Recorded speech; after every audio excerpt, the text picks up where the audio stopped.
everyone, and welcome to the Good Arguments podcast. I'm your host, David Dispute, and today we're talking about the problem of evil and suffering. And I gotta say, in my experience, this is the biggest question that non-religious people ask about the Christian God. The biggest hang-up, if you will. And it's been posed in various ways with varying levels of sophistication, but the most basic form of the question is this.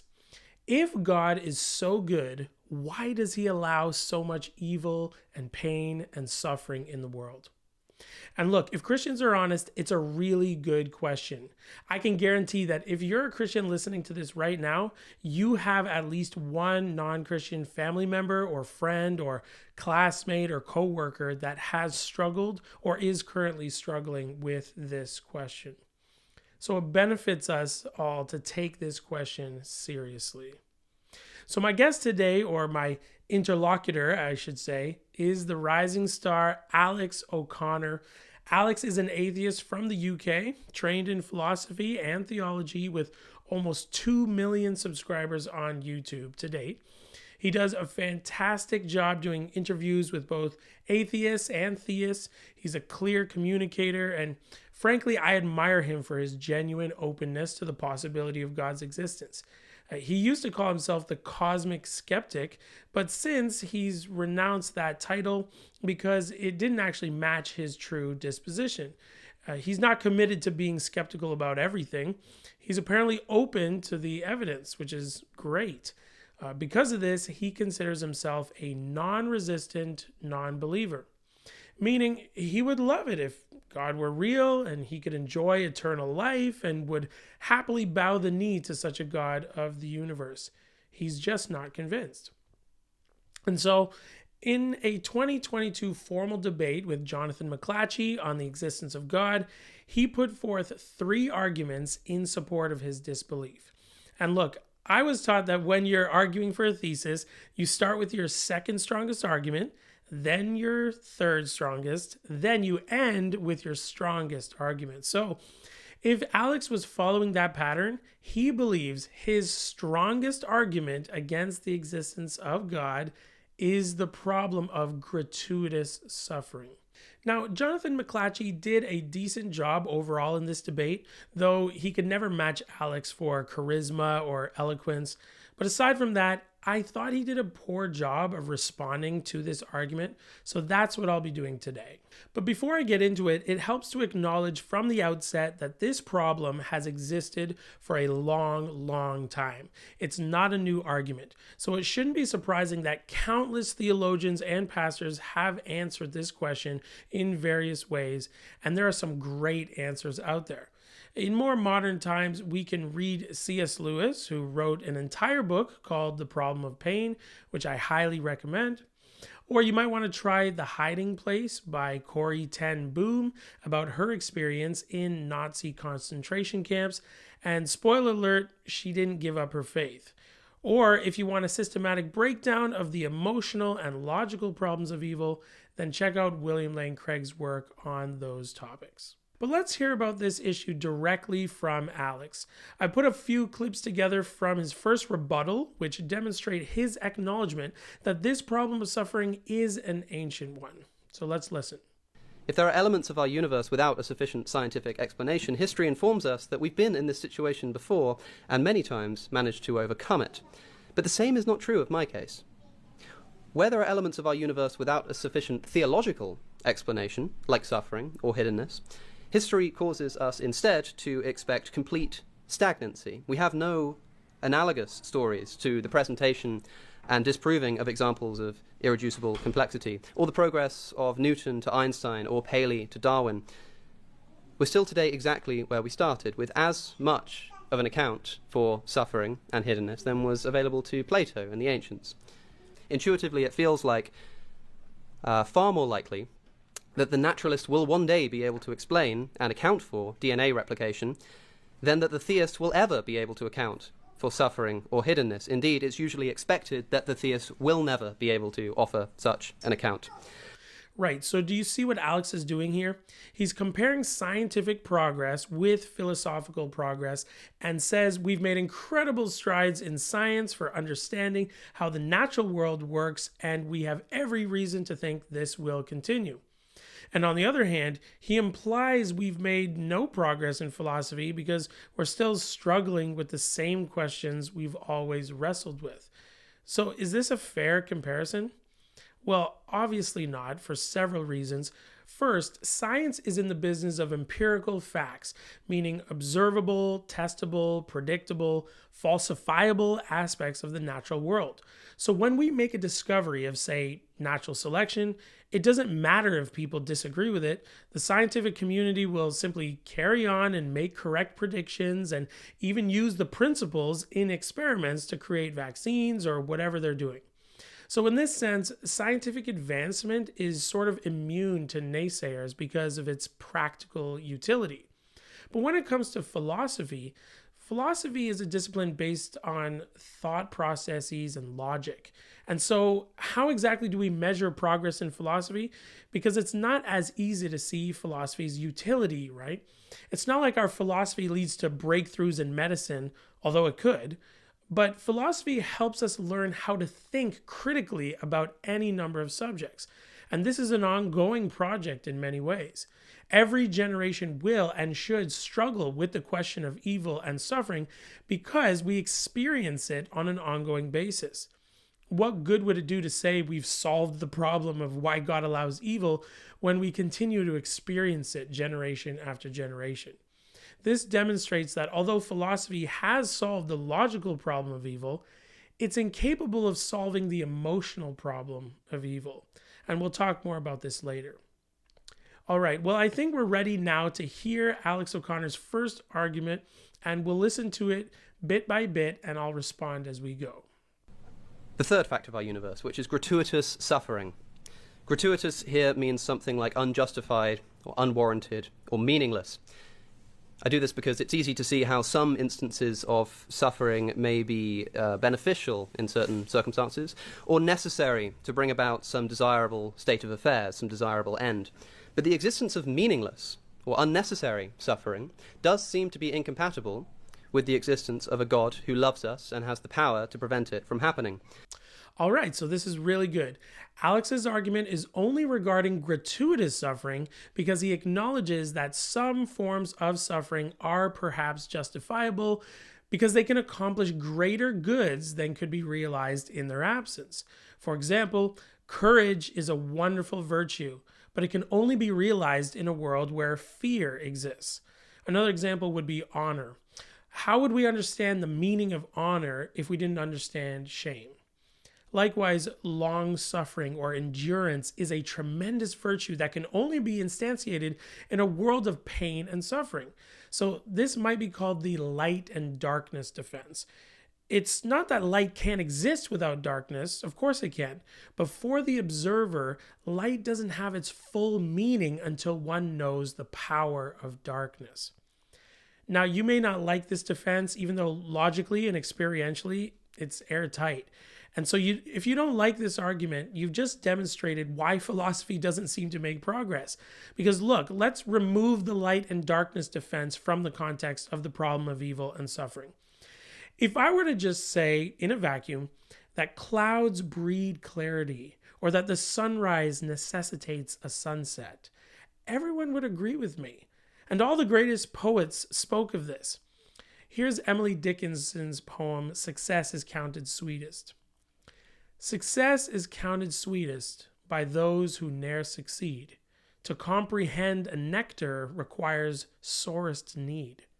Not one of all the purple host who took the flag today can tell the definition so clear of victory as he defeated, dying, on whose forbidden ear the distant strains of triumph burst agonized and clear.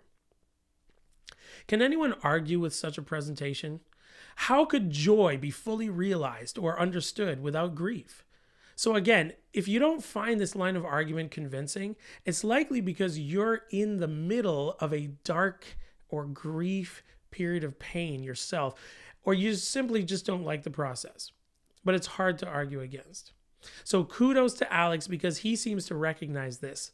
So instead, he says he can't understand why an all-loving and all-powerful God would allow gratuitous suffering. And he defines gratuitous as unjustified or unwarranted or meaningless. So let's hear what his problem is with so-called gratuitous suffering. We're sometimes told that God has morally sufficient reason to allow suffering to exist. Indeed, if God is good, then he must have such sufficient reason. Perhaps suffering is necessitated by human free will. Perhaps suffering helps to develop a person's moral character, or maybe it's necessary to achieve some other end that God wishes to bring about. All right, so I know that philosophers do defend God with these defenses, but they're not all equally good defenses. For instance, I don't believe that for God to be good, every single painful thing that happens to us, he allows in order to achieve some good end. No, I don't think God is a micromanager, and I don't think anything in the scriptures teach that God is a micromanager. Proverbs 16:33 might be the closest. It says, "The lot is cast into the lap, but its every decision is from the Lord." But this is not a statement of micromanagement, but of sovereignty. It declares that when we remove our control over a situation and give a decision over to God, he will accomplish his will. Now, I do think humans have libertarian free will, which is one of those things that can produce great evils and great goods, so to speak. And we'll talk more about this later. But let's continue with Alex's comments. But intuitively, there appear to be instances of suffering that cannot serve any such end. And if even one example of these turns out to be an actual case of unnecessary or meaningless suffering, this would be enough to cause a problem. Whoa, Alex. This is a really strong argument you're trying to make. If you could show that even one instance of meaningless suffering occurs, this would be a problem for an all-loving, all-powerful God? Really? I'm sorry, but let me explain how hypocritical this argument is. In this debate, Alex and Jonathan talk about some of the design elements in DNA, which, if you don't know, are staggering to learn about. Everything we know about information science tells us that DNA has been written by an intelligent designer, that it couldn't have arisen naturally alone, just the way we'd say a novel can't arise by unintelligent processes. It's not just DNA. Scientists and philosophers readily admit the appearance of design everywhere in the natural world. Theists generally just say it's God, and secular thinkers just say we don't know how it happened yet. But here's my point. Alex is saying that one instance of meaningless suffering would be a problem for God. And yet DNA, or the Big Bang, or the gravitational constant, or any of the 100 other finely tuned elements of the universe isn't a problem for him. If there is just one instance of design in the universe, this should be a problem for all atheists. But there are hundreds. Now, to be clear, I'm not arguing that God's existence is proven because we live in an apparently designed universe. All I'm doing here is to highlight the double standard that Alex is applying. So let's continue. I want to propose something that might sound a little strange at first, which is that the biggest problem for theism here is not, famously, the great, intense sufferings of the world, like holocausts or earthquakes, but rather menial, less significant suffering, like being caught out in the rain, or stubbing your toe, or tripping over a curb on the street. Why? This seems a tad absurd, I'll grant you that, but consider this. When we experience a great suffering, like the death of a loved one, or a devastating earthquake, or indeed a holocaust, it's easy to imagine that this might somehow be part of a grand plan. The depth of our suffering may make us into better people. But what could possibly be served? What possible end could be served? What possible meaning could there be in stubbing your toe, or tripping over a curb, or having a pigeon use your new suit as a restroom? Such instances are not significant. They're usually forgotten within a day or two, and therefore do not and cannot develop the soul. Okay, so Alex is going in a different direction than most. He's got a problem with things like getting caught in the rain, stubbing one's toe, or getting pooped on by a bird. So I have to commend Alex for this unique approach. I love creativity, but this is rather strange. And again, it shows why philosophers don't seem to be making progress, because we feel we need to keep reinventing the wheel with these new types of arguments that don't really reflect our experience. Surely no reasonable person has ever said there's no God because she got caught out in the rain. This would be to trivialize the problem. Like I said, God is not in the business of micromanaging life, and he's certainly not interested in doing so for every individual's comfort. That would contradict much of what God is trying to accomplish in humanity. Look, in my 20s, I would often be faced with unfortunate circumstances like a flat tire or getting sick before a performance or some challenge like that. And yes, my first reaction would be, why, God? Why are you allowing this to happen to me? And if I'd have a string of frustrating things happen in one day, I'd be furious by the end of the day and ready to punch a wall. But as I grew older, I realized that this was life and that I was letting my circumstances get the best of me. I learned patience and self-control, and I think I'm a better person today for having gone through those experiences. I don't think God specifically ordained every one of those menially painful experiences in order to teach me a lesson. It's just that he created a world where bad things will happen this side of heaven, and we must learn to overcome them just like Jesus did. In fact, scratch that. I think we will be able to stub our toe in the new heavens and new earth, but that's a topic for another podcast. So let's continue. Nor do they seem plausibly part of some grand design or plan. They seem, that is to say, meaningless and unnecessary. More meaninglessness than instances of, let's say, great or intense suffering, much more meaningless than these. And truly meaningless, unnecessary suffering is certainly more expected in a world without benevolent supervision than in a theistic paradigm. A successful theodicy, in other words, then, needs to provide not only an account of the great and intense sufferings of the world, but also the menial sufferings which pervade the human experience. All right, so Alex says that meaningless and unnecessary suffering is more expected in a world without benevolent supervision than in a theistic paradigm. But why? He just makes the assertion as if it's obvious, but I don't think it's obvious. Let's break this down. If a benevolent supervisor of the universe wouldn't let all this unnecessary suffering take place, then we're either left with no God at all, or a God who brought the world into existence but is completely hands-off. This is called deism as opposed to theism.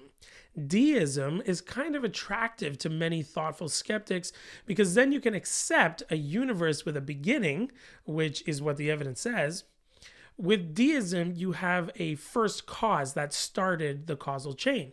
But you can also have evolution completely uninfluenced by any divine activity. And of course, if God is completely hands-off, we would expect bad things to happen for no good reason. So at first blush, deism is a good option for many intelligent skeptics. But the problem is, on deism, you seem to get a world that's either completely determined or completely random.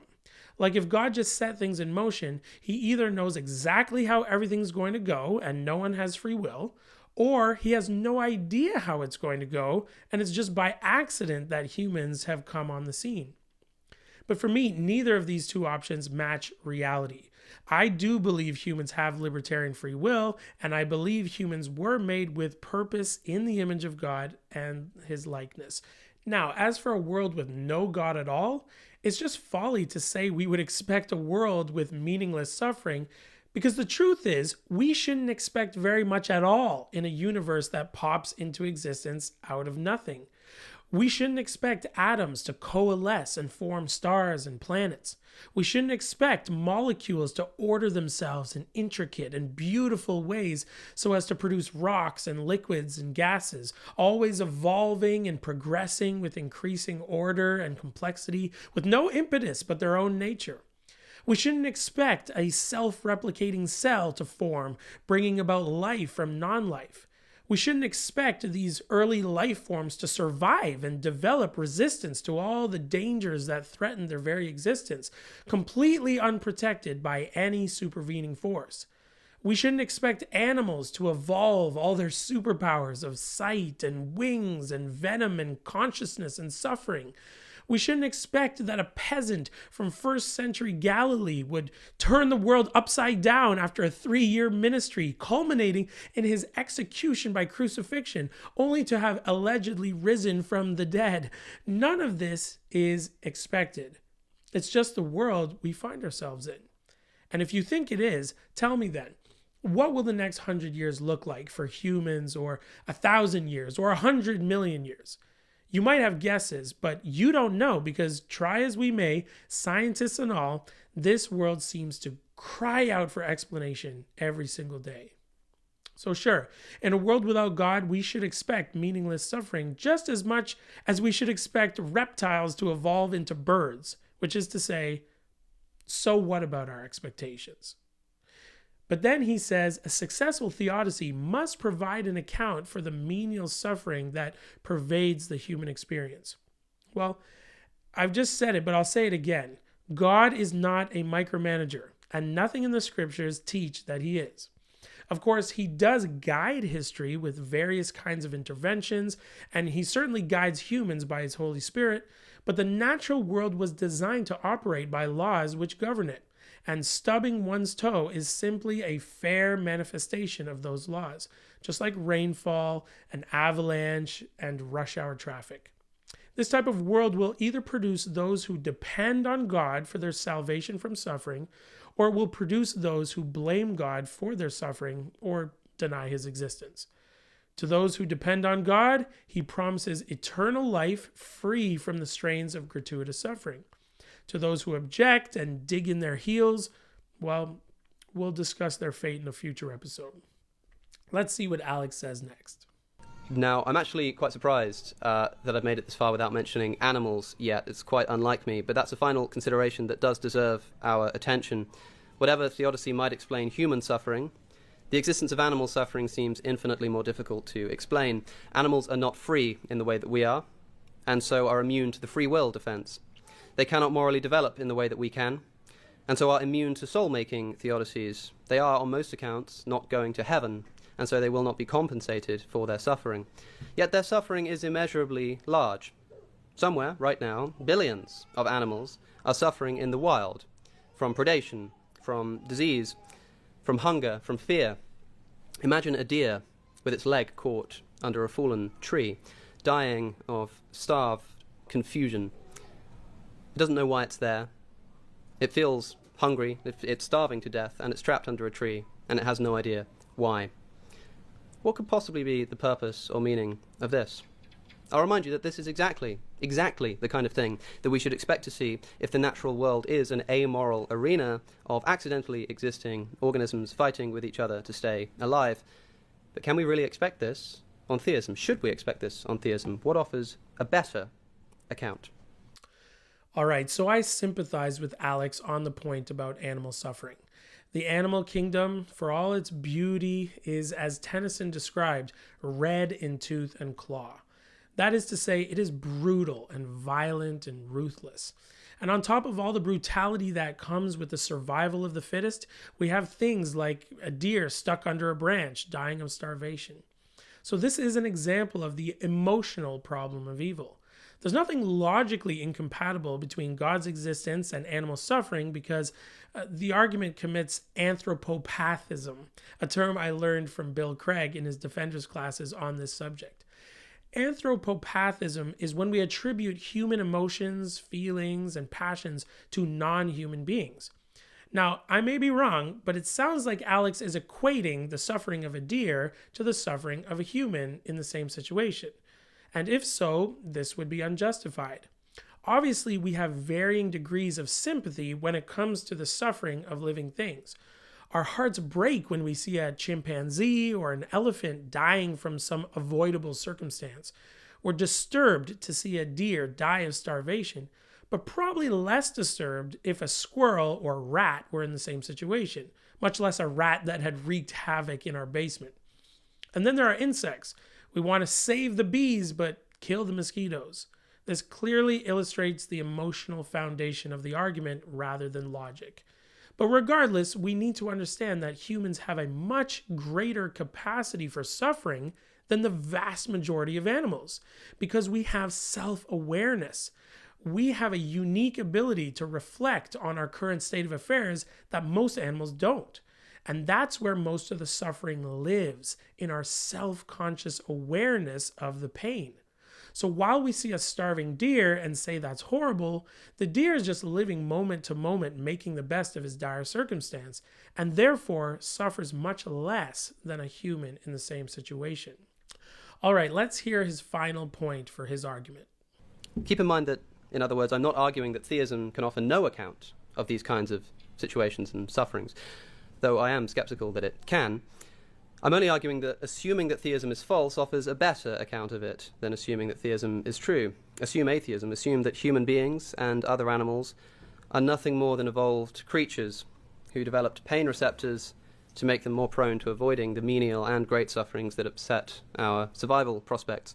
On this account, the existence of all suffering, small and great, is not only explained, but expected. Right, so he's taking a modest position even here and says atheism just provides a better account of meaningless animal suffering than does theism. And yes, on the surface, given our human sensibilities, it's hard to accept that a loving God would stand idly by as so many animals suffer unnecessarily. It seems easier to say that a godless universe would produce such circumstances and that that's just the way it is. But again, this argument only works if it's reasonable for an atheistic universe to exist in the first place. Allow me to illustrate. Imagine yourself as a baseball fan in the late 90s. Now, if you don't know much about baseball, the New York Yankees dominated the sport and were considered an evil empire. Literally, that's what they were called. They won the World Series in 96, 98, 99, and 2000. Their owner, George Steinbrenner, was filthy rich and arrogant. They'd lure great players away from small market teams with their wealth, and they were just hated around the league. Now, atheism seems to reflect these facts better than theism. If there was no God, you'd expect the rich to get richer and the poor to get poorer, and for inequality to reign. On theism, you might expect God to level the playing field and introduce a salary cap and maybe even influence the game so that there was a new winner every year, right? Well, fine, but you would have made a bunch of assumptions in the process. You would have assumed that God would prioritize equality over competence. You'd have assumed that the game of baseball can arise naturally without anyone designing the field, deciding the rules, hiring the players and coaches. It'll all just happen by chance over time with no intelligent being to guide it. Do you see the problem? Let's bring it back now to the problem of suffering. Sure, if you assume that God would prioritize perpetual happiness and comfort for his creatures over a world of struggle and growth, then yes, atheism makes better sense of meaningless suffering. But I haven't heard a good reason to think this assumption is true. And on the other hand, while atheism seems to fit a cruel world on the surface, the world itself, with all of its built-in programming and propensity for progression, cries out for an intelligent programmer, even if we don't understand why bad things happen to seemingly innocent creatures. It's like saying my dad doesn't exist because I don't like his rules. It's like reading a novel where the characters endure intense suffering, and before getting to the end of the book to see how it turns out, we just throw it down and say we don't like it and don't understand what the author's going for. So it's more likely the book was written by nobody instead of an intelligent author. Do you see how ridiculous that sounds? This is atrocious reasoning, as these analogies show. So all the confusion really stems from what we expect from an all-loving or good God, how we anticipate an all-loving God would act. But you can't create God in your own image and expect him to conform to your whims and expectations. You can't accuse him of not being all-loving the way you conceive of it. We have to ask God, What have you promised to be like? And then we can adjudicate whether he has met his own mark. So, like it or not, we need to judge God by the standards he sets out for himself. And we first find this and foremost in Exodus 34, when Yahweh is revealing himself to Moses. Exodus 34, 6-7 says this: "The Lord passed before him," that's Moses, "and proclaimed, Yahweh, Yahweh, a God merciful and gracious, slow to anger and abounding in steadfast love and faithfulness, keeping steadfast love for thousands, forgiving iniquity and transgression and sin, but who will by no means clear the guilty, visiting the iniquity of the fathers on the children and the children's children to the third and fourth generation."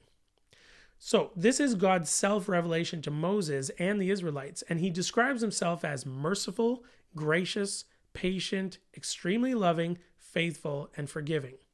I think we can all agree that if God truly has all these attributes, he is certainly a great being and a whole lot better than you and me.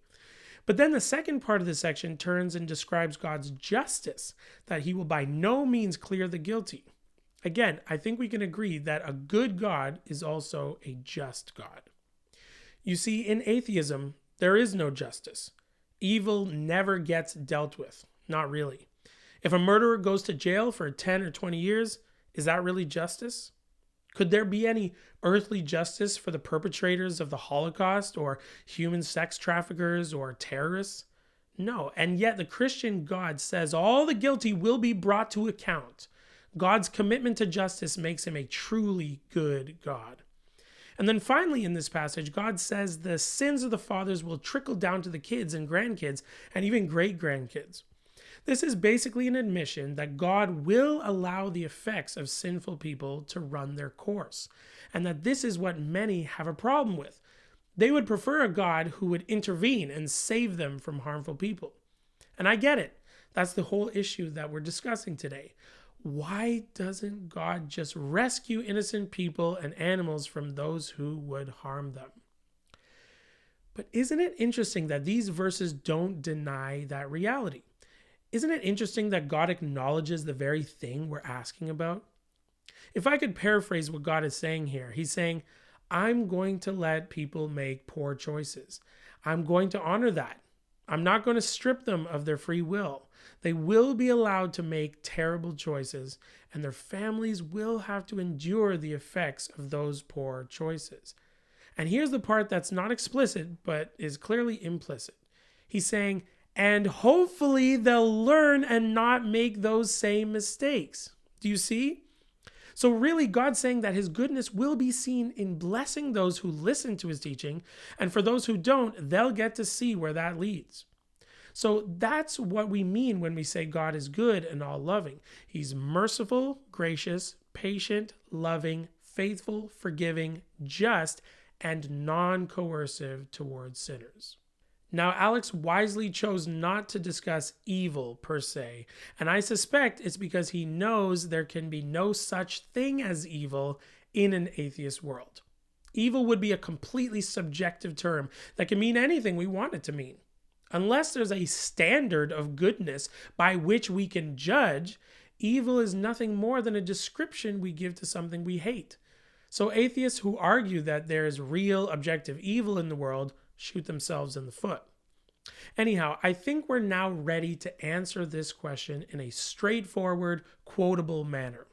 The reason why God allows so much evil and suffering in the world is because it's the only way to produce so much good and beauty and joy and satisfaction for humankind. That's the reason. But don't get me wrong, I know that this won't comfort or satisfy someone who's in the midst of great pain and suffering. Even if you're at home sitting on your couch in total comfort, you still might not accept this answer because you've seen family members suffer, or you watch the news and you say, there's no way all this suffering is necessary. Surely an all-loving and all-powerful God would have prevented this or that from happening. And I hear you. Again, this answer is not intended to comfort or to make sense to a suffering individual. It's just simply the answer to the question. How do I know? Well, let's read 2 Corinthians 4, 7-12 and 16-18. Paul says this: But we have this treasure in jars of clay to show that the surpassing power belongs to God and not to us.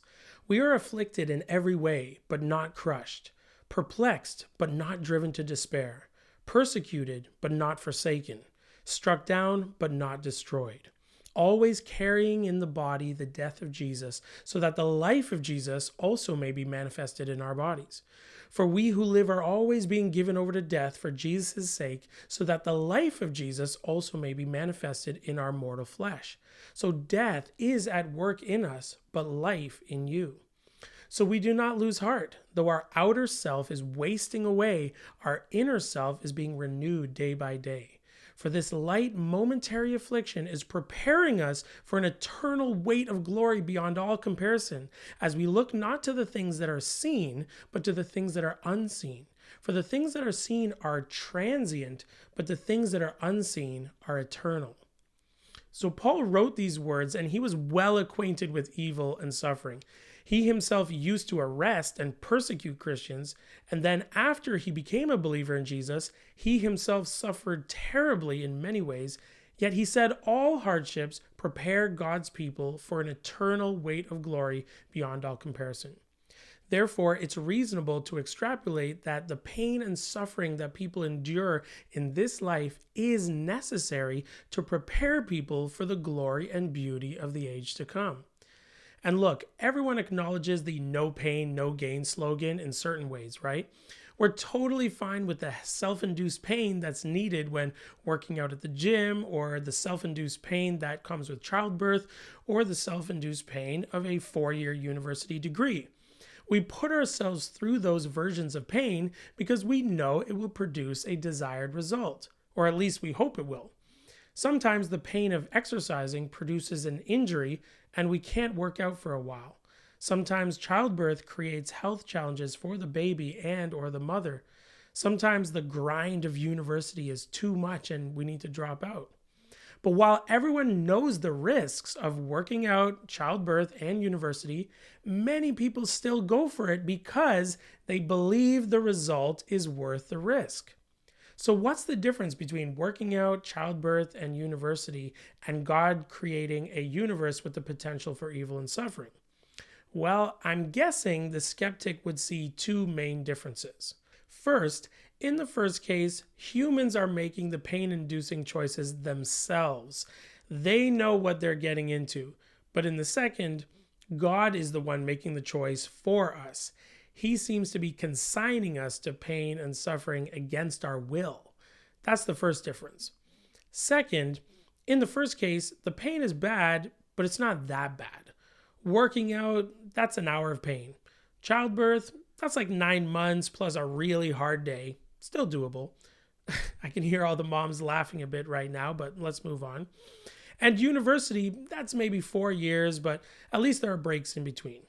But with God's universe, we have things that will literally torture and kill us, mainly other humans, but also cancer, neurological diseases, so on. So this is what it boils down to. We don't like when somebody else decides what kind of pain we need to endure. And we think we know how much pain is the right amount. So basically, we're like children. We want to do things our way. We make mistakes that cause pain and suffering and blame it on others, especially our parents. When our parents try to protect us with rules, we're like, no thanks. But when things go wrong, we blame them or come crying to them for help. All right, but let's say you're not acting like a child. Let's say you really are considering the gratuitous evil and hardship that seemingly innocent people have to endure all the time. And you're saying, how could an all-loving God justify standing by, watching people suffer and do nothing to help them? Now, I want to speak into this situation. I want to speak to those who genuinely care about all those who suffer gratuitous evil and to those suffering themselves. And the first thing I want to say is, you're not alone. Millions of people have been where you are, and many of them are now resting in the presence of God, awaiting their glorified bodies that will be given for the new heavens and the new earth. There are millions who have been raped, tortured, burned alive, buried alive, And look, I don't pretend to know what any of that's like, but I've read stories of what people have been through and what African Americans went through in the South. Just gut-wrenching, horrific things. But I also know that many of them got through it due to their faith in Jesus Christ.